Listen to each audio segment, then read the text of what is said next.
Hey, what's going on, everybody? Welcome back to my wrestling show.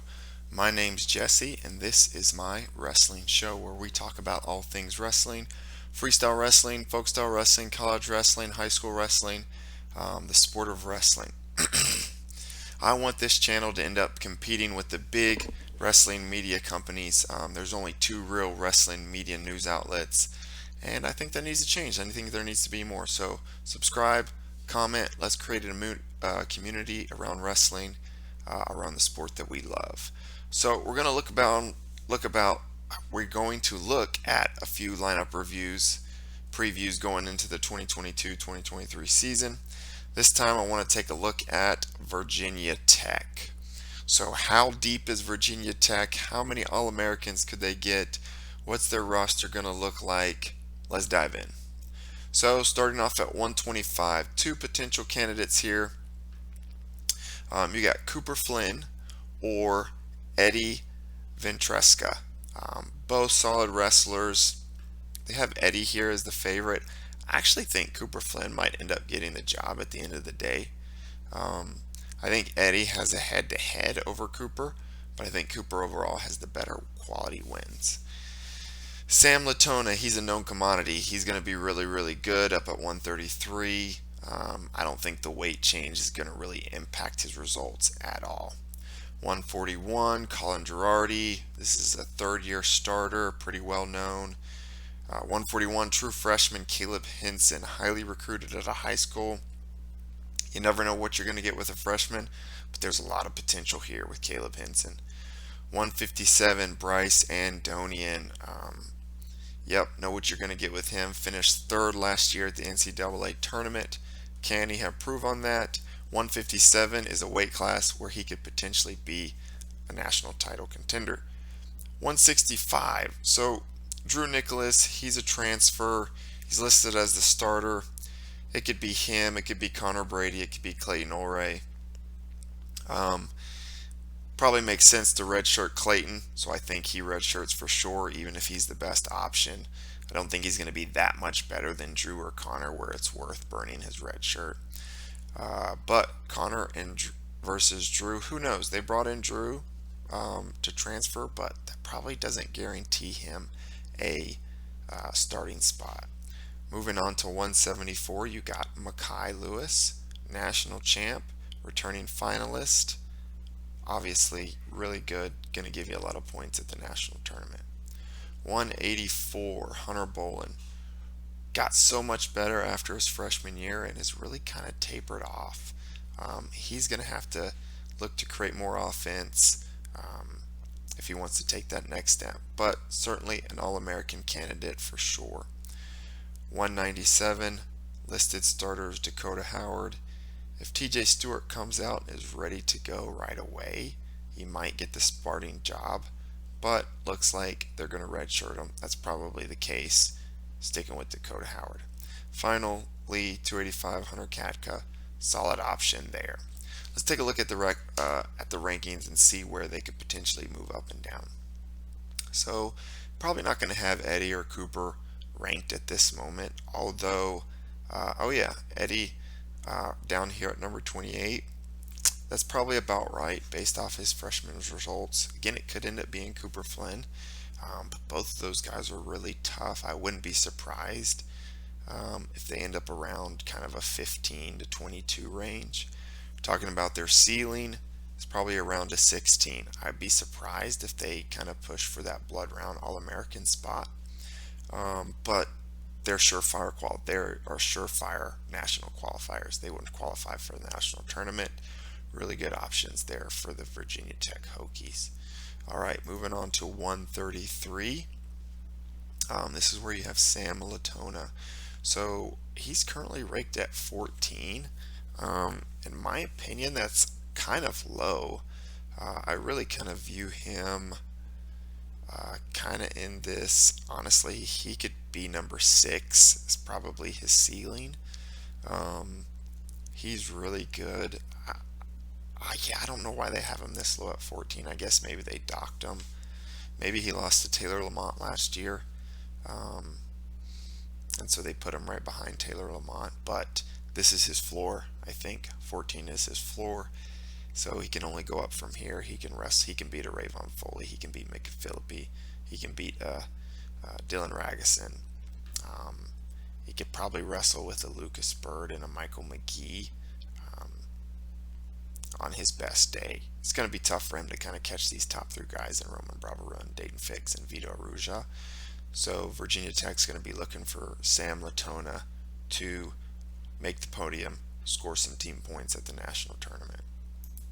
141, Colin Girardi. So he started for 3 years. He didn't get much better from his freshman to his sophomore year. Um,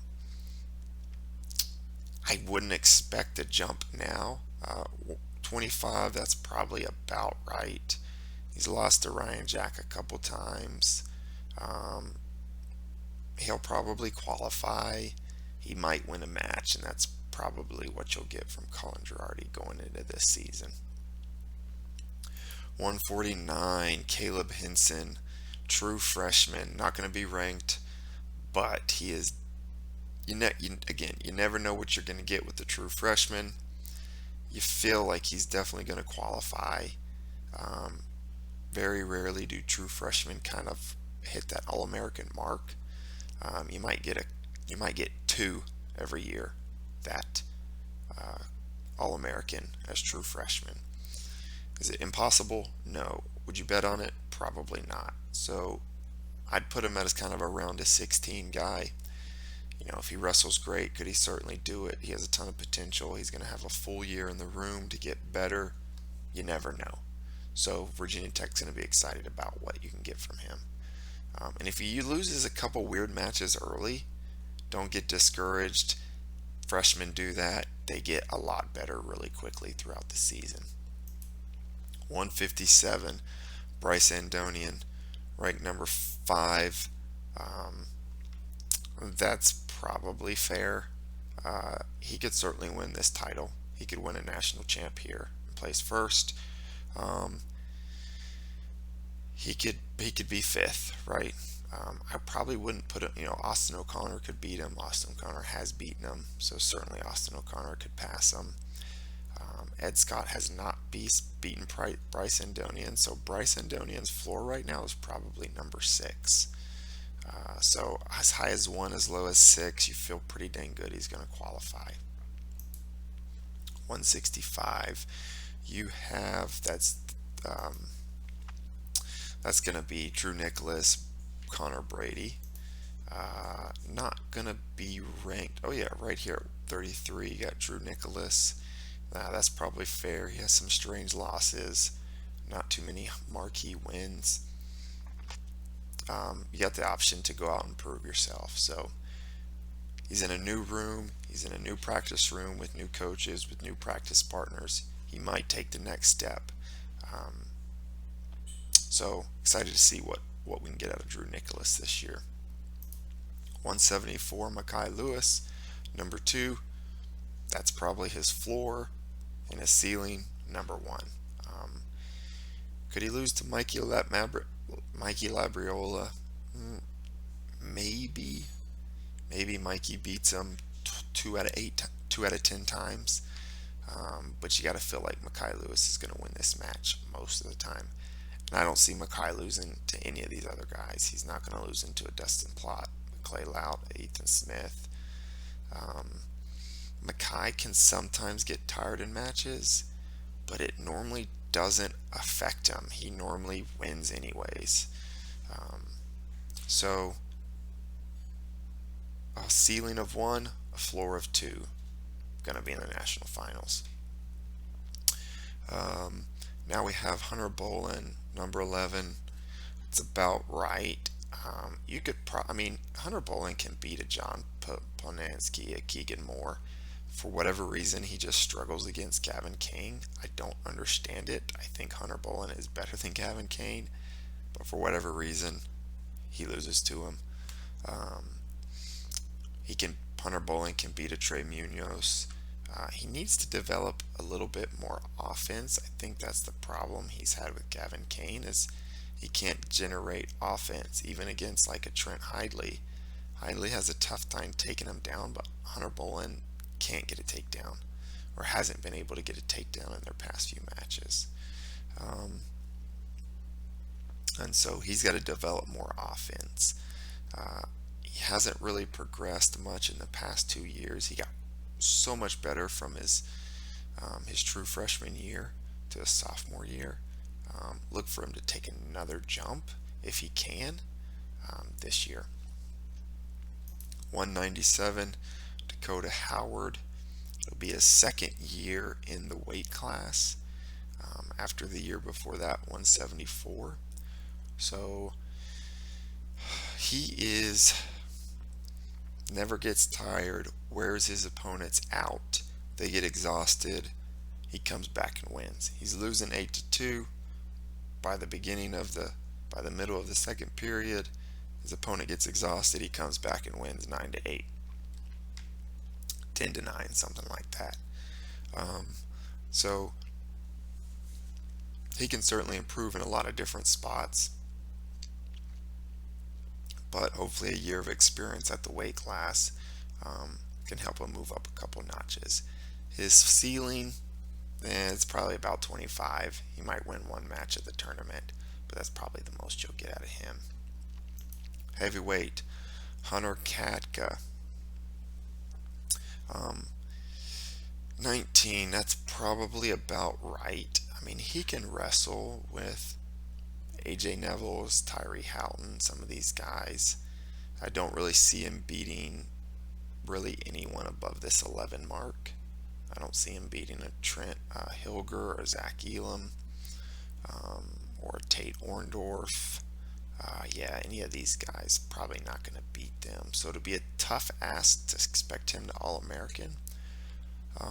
But he could win 2 matches at the NCAA tournament, get the right draw. Maybe he's hot. Who knows? Maybe he can make a run. So Virginia Tech has a lot of options. You feel pretty good that they're going to All-American at 174. They're going to All-American at 157.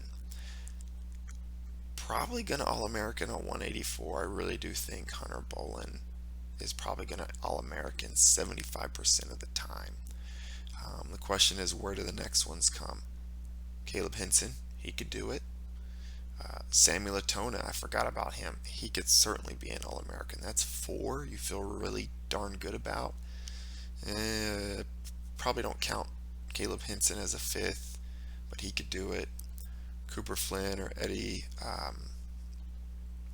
Ventresca, he could do it, but you gotta have to see some more wrestling from them. So you got 4 wrestlers you feel pretty darn good that can All-American. Most of the time you get 4. Mackay wins a national title. Bryce Andonian gets 2nd. Hunter Bolin maybe gets 5th. Maybe Sam Latona gets 5th. That's probably good enough for top 6 for sure. Maybe a team trophy. You get maybe a pin in the background from one of these guys. That's 2 more team points. You get a couple wins from Hunter Katka. You get a couple wins from Colin Girardi. You might be looking at a team trophy.